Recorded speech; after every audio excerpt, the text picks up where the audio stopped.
In today's video, I want to give you guys a cycle update, let you know what has happened since I last posted a video.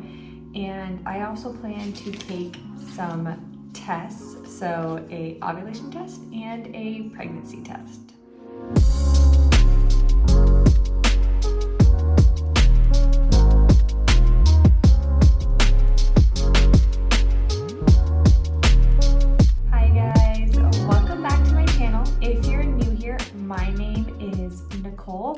And I have been sharing my journey of trying to conceive and dealing with infertility here on YouTube for a little while now.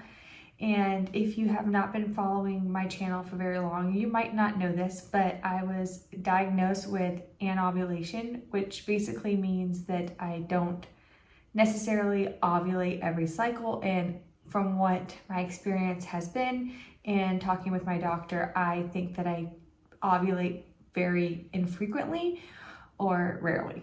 So I don't ovulate on my own very often, which makes it hard to get pregnant. And last cycle, I'm calling it last cycle, I didn't think I ovulated, and that's why I kind of had a weird testing. Like I tested just to make sure that I didn't miss something because I did not see any signs of ovulation. I took ovulation tests. I didn't have any peaks or anything that would tell me I was going to ovulate or that I did ovulate. I did not use Mira that cycle, so I didn't have as much information, but I'm also glad that I didn't use Mira because I don't want to waste that amount of money on bad cycles.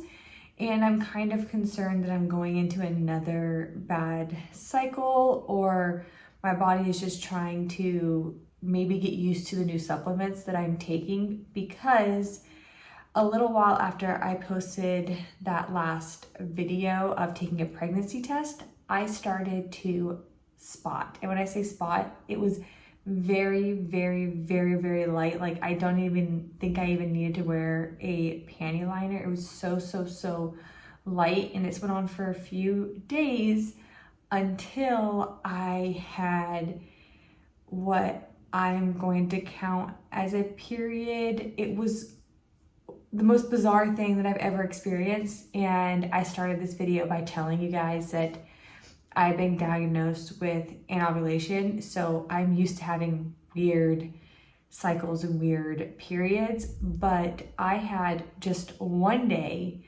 of like normal bleeding that I would consider a period, so I'm going to call that my cycle day 1, but it was only one day of actual like period bleeding, and it was probably the most painful period I've ever gone through in my life. I can only compare it to postpartum cramps. So if you've ever given birth and then like the day after you give birth, sometimes you have really strong what feels like period cramps.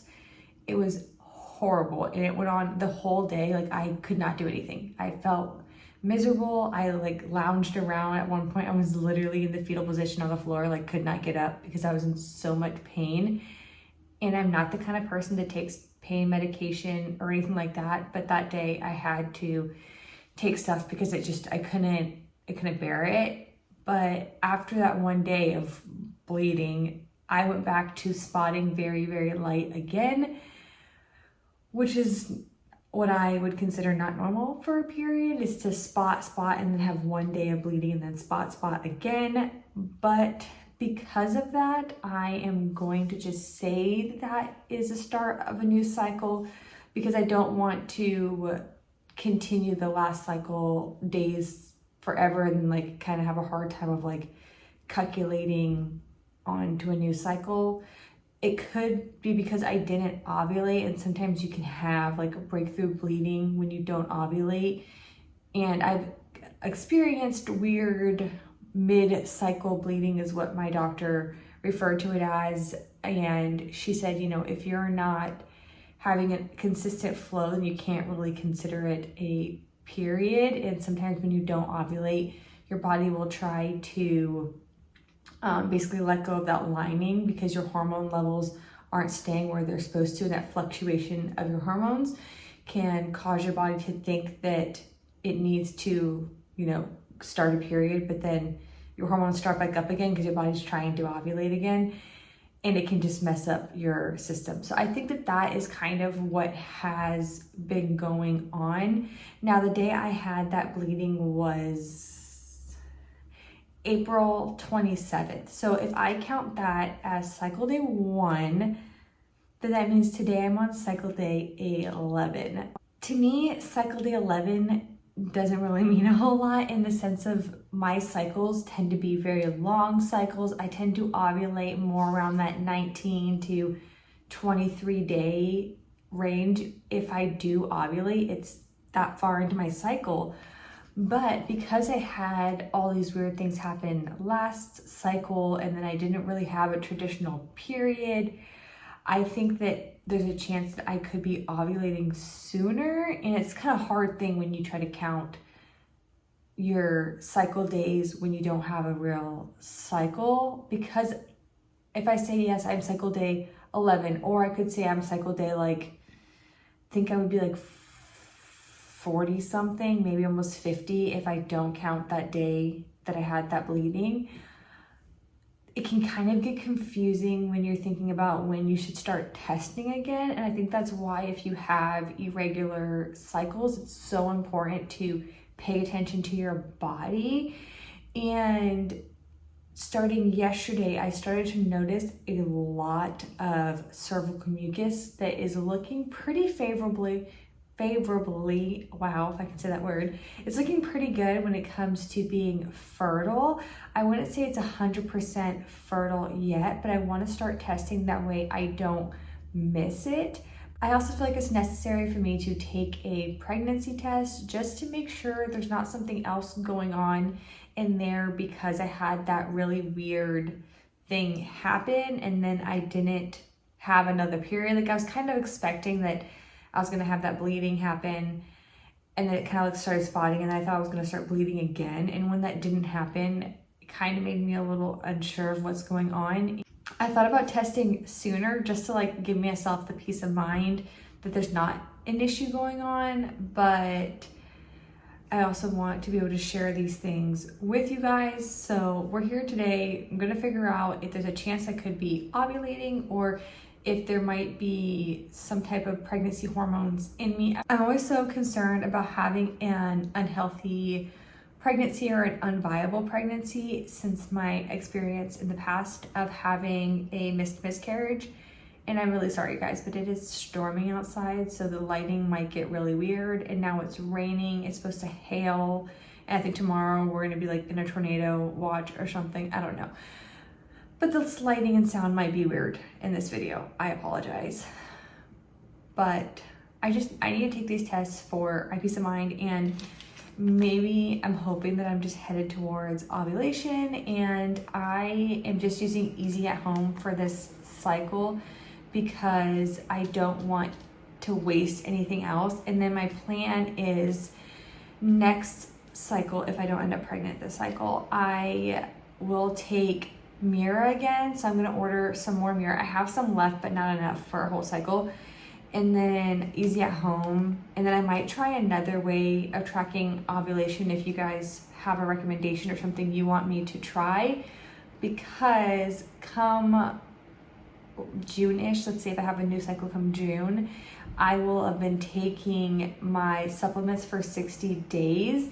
And I'm hoping 60 days worth of supplements might be a good amount of time for my body to get used to those supplements. I'm really hopeful that that's what's going to happen, but I'm not very hopeful that this is going to be a good cycle because of my period I had. Because of what happened from last cycle and my period, I'm just concerned that this cycle may end up not being a good cycle. Anyways, I feel like I talked forever. Let's dip these tests. It's Easy at Home ovulation test. So there you go. It's the pregnancy test. Okay. I'm not going to cover this pregnancy test up because I honestly don't think that there's a chance that I am pregnant, but I am slightly concerned that if I did conceive, that there could be an issue going on with my body, just from my prior experience with my miscarriage. I just wanted to take this pregnancy test just to get a sense of security that there is not a, it's not an issue going on, I guess. I don't know. The hard thing is that if you've had a pregnancy before and then you had bleeding and then you contained a pregnancy but you didn't lose the pregnancy, and then your body didn't do what it was supposed to do and you had to go through medical intervention, like it's not a good place to be mentally whenever you think that your body doesn't do what it's supposed to do. So I have a fear of being pregnant and my body trying to hold on to an unhealthy pregnancy, because that happened in the past. And I'm sorry, I'm talking a lot this video, but you guys are kind of like my sounding board. Like, you guys are the people I go to talk about what is going on, because if you're a TTCer, you know the people around you do not understand the concepts that you try to share with them. And I feel like sometimes we live in our own little bubble, and people who have not struggled to get pregnant or with pregnancy loss don't understand, right? It's a different kind of world to be in. It's gonna take a minute for these tests to load, and I'm probably just gonna be staring at them the whole time. So I'm going to see you when the tests are done loading. The tests are done loading, so I'm just gonna show you guys those, and I will start with the pregnancy test.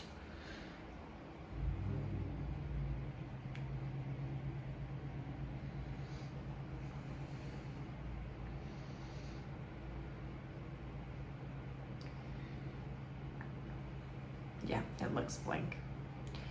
And that's honestly a good thing, as much as we don't want to see like negative pregnancy tests. But I was just bleeding fairly heavy a day, not a day ago, 11 days ago or whatever, but for a day. So I just want to make sure that we're good, and that's pretty good. We don't want to have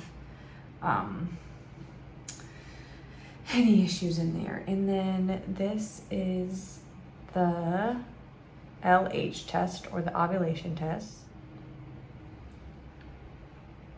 And this test is pretty light, so I don't think I'm nearing ovulation yet, but I do think I might be ovulating in a few days based on my symptoms, or at least I'm hoping that I'll be ovulating in a few days. That would be great.